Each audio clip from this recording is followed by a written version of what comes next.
Absolutely. It's not like these are conservative. Absolutely, that's my These argument. are not conservative Jake, Republicans. These aren't conservative Republicans who are concerned about Donald Trump. They're not. That's not right. All of these people, Jake, they came into office thinking that they could control Donald. For Donald Trump in his first administration. That's what I'm talking about. I'm talking about not just John Kelly, but Mark Milley, who was the Trump-appointed chairman of the Joint Chiefs of Staff. Who disobeyed Trump's direct orders on troop redeployments in Syria. And I'm talking about the guy that had your job. A massive violation of his constitutional oath, by the way. I'm talking about the guy that had your job before Donald Trump's supportive crowd wanted to hang him, Vice President Mike Pence, who said, as you know, that Trump put himself before the Constitution. I'm talking about General Mattis, also Secretary of Defense in Trump's administration. I'm talking about Mark Esper, the Secretary of Defense, who told me that Trump does have fascistic tendencies. John Bolton, H.R. McMaster, Alyssa Farah-Griffin. Okay, Jake, these are Trump administration officials. Listen to every Trump administration official? You know, one reason why Kamala Harris doesn't have as many people criticizing her is because she doesn't fire people who fail. That's why we haven't had a real audit of the disastrous Afghanistan withdrawal, is because Kamala Harris protects failures in government. Donald Trump fires them. And I'd much rather have the president who fires people who screw up. Now, Jake, no, this is an important point. Kamala Harris. He did not fire Mike Pence. Kamala Harris. He did not fire Mark Milley. Kamala Harris. He did not fire John. He fired a lot of those people, Jake, and he did because they weren't doing their job. But this is the thing, Jake. We've now spent 5 minutes talking about people in Donald Trump's staff who think he's not fit for office. He fired. Who think he's not fit for office. Oh, they didn't think he was unfit for office until they had a falling out with him because he fired them. And we're not talking about the public policy. Ask yourself a basic question about network integrity.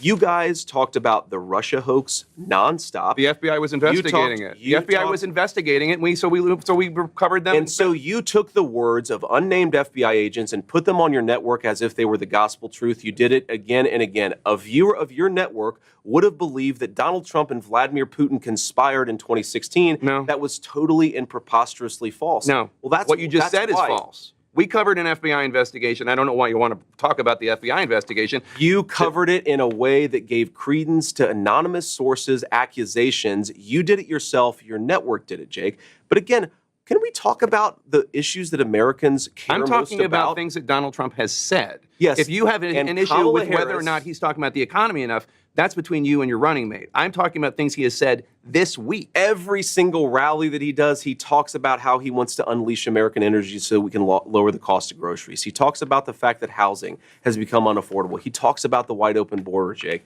Kamala Harris and her allies, you know, it's interesting.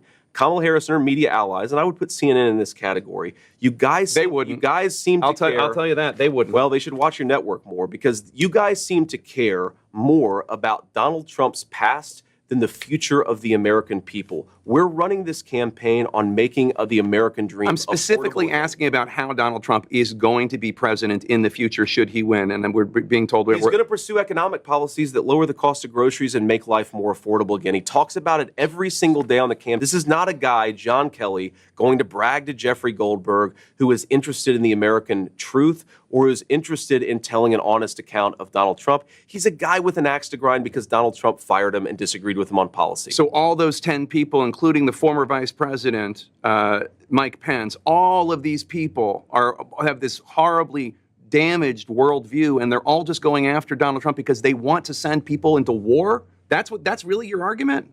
Absolutely. It's not like these are conservative. Absolutely, that's my argument. These are not conservative Republicans. These aren't conservative Republicans who are concerned about Donald Trump. They're not. That's not right. All of these people, Jake, they came into office thinking that they could control Donald Trump. That when he said he wanted peace in the world, Mike Pence thought he could control Donald Trump. Yes, he did. And when he found out that he couldn't, they all turned on Donald Trump, and a lot of them got fired. And we're running, and we're trying to staff the government with people who are going to govern according to principles of peace and prosperity. Let me ask you, we're being told that we're over. Yeah. One more question, because you have to go to this rally. You are running to be vice president of the United States. Of course. And there is a 50-50 chance, maybe better, I don't know, that you're going to succeed. Are you running to be vice president of the United States, or are you running to be vice president of the red states? Because if you win, and there's a decent chance you will, you're going to be vice president of childless cat ladies. You're going to be vice president of legal Haitian migrants in Springfield, Ohio. You're going to be their vice president, too. Are you running to do that? Jake, of course I'm running to be the vice president of all Americans. I'm running because I want people to be able to afford a good life in this country. You know how I grew up. You know that I grew up in a family where things were often tough. I want, whether you're in a blue state or a red state, whether you're going to vote for Trump or you're going to vote for Harris, I want you to be able to have a good life in this country. But what's not going to happen with the broken leadership in Washington, D.C. Let me give you a statistic, Jake, because here is what the leadership of people like Kamala Harris and Nancy Pelosi, and yes, Mike Pence, over 30 years in this country has led to. A person with a bachelor's degree lives 7 years longer than a person without a bachelor's degree. There are a lot of people who have gotten rich and powerful off of American decline. Some of them have had R's next to their name. Some of them have had D's next to their name. And the first person who I believe is really putting the interests of the American people first is Donald J. Trump. So yes, we're going to be the president and the vice president for all people. The only way to do that is to reject the failed consensus. All right. Thanks, Jake. Thank you so much, Senator. Appreciate it. Absolutely. Have a good time out there.